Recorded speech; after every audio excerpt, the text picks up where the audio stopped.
Welcome back to Ribbon Candy Hooking. I'm Deanna. Today I am looking at rug hooking with ombres. An ombre is when you have one color and it goes from a very deep or intense value to a much lighter value. So you're going like in shadows and whispers and shades of the same color from one to the next. Not like you're doing multicolor and shifting from one color to the next, but changing from within one color, varying the tones. For example, these two pieces of wool go from a darker tone to a lighter tone, right, of pretty much the same color. This one is done on a colored cloth to begin with, but you can see we're going light to dark. And when you do that, you sometimes wonder, particularly if you're a beginner, how does it hook? What does that look like? When can I use that? Well, you often see people using ombre fabrics, dark to lights, or transitional fabrics, meaning there's more than one color and it will go from, for example, orange to yellow, which would make a great sunset or a great sunrise, all in one piece of cloth. These kinds of fabrics hook a little bit differently. So let's look at how they hook. This is a piece that I'm working on here. This was a piece that my daughter designed that's up on Ribbon Candy Hooking. Just a simple kind of Art Deco design, a tile design, but within it there are some, you'll see in the center, these orange petals are ombre pieces, right? That's ombre wool that I've hooked that goes dark to light. What do the pieces look like before I hook them? Well, they look like this. I don't know if you can see these. I can bring you even closer, right? When I already cut them on my machine, you see how there's light to dark, quite a variety of color.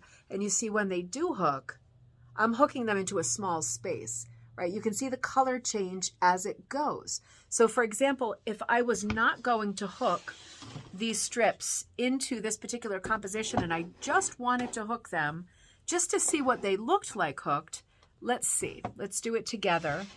And you can see the kind of color change that we're going for here and why. And I'm working right now into my teacher's frame, which is actually window screen, right? It's like an open gauge window screen.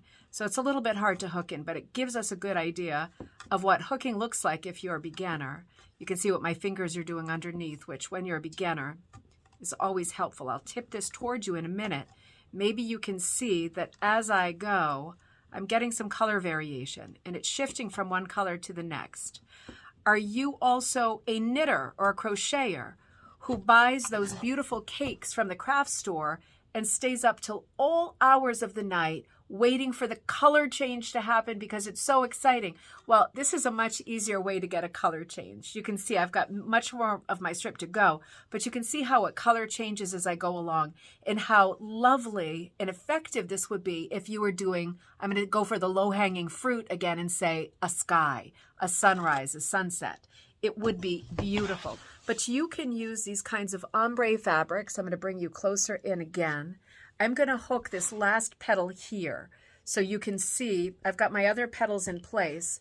It really does hook beautifully, and it is satisfying in that way of having color changing yarn, where as soon as it starts to change color, there's that variety, there's that burst of interest, that moment of brightness and change where it's exciting. And you can't wait to see how the next loop comes up. And oh, is it going to be the cherry red or is it going to be more of a salmon color? And you just think with every loop, it is more and more beautiful as you go along.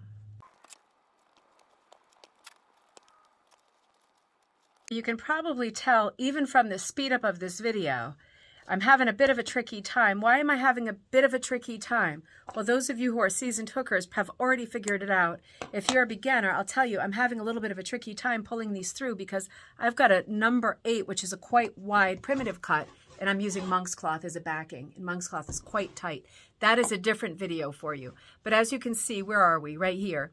I started hooking this piece in that one strand, right? Good thing I have another strand because I only have one more strand and I got a little bit left. You can see how it changes color as it goes, and it really is pretty. You can see in the overall composition, having that central color change with these 4 petals makes a really big difference. Now, what else is going on in this composition that's different? What gives it this sort of colorful look?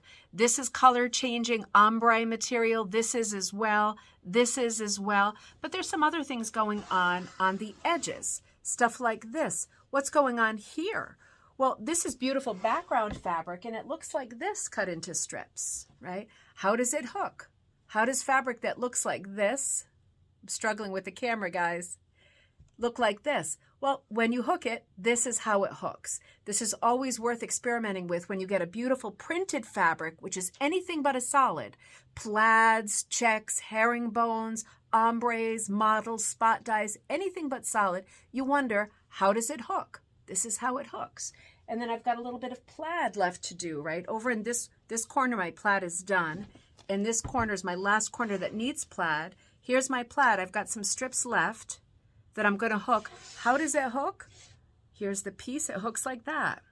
So as you can see, one of the fun things about rug hooking is when you start gathering your materials and you start saying to yourself, what am I going to include in this particular piece? Let me bring you back to me here. There we go. I knew it would be easy.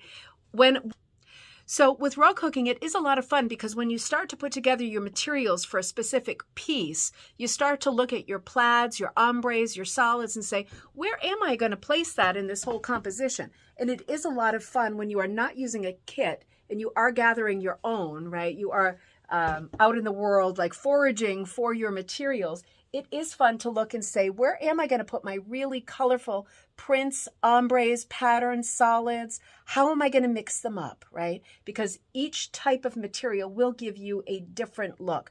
I really am so partial to the ombres because I feel like it looks like stained glass light coming through a window, doesn't it? It's really illuminating. It's unexpected. It's not perfect. It doesn't have that perfect shaded look. It is a bit unexpected. And each petal comes out a little bit different, which gives it variety. And with variety always comes interest, right? So I hope that helps you understand a little bit more about when people are talking about ombre materials. They are beautiful materials to dye.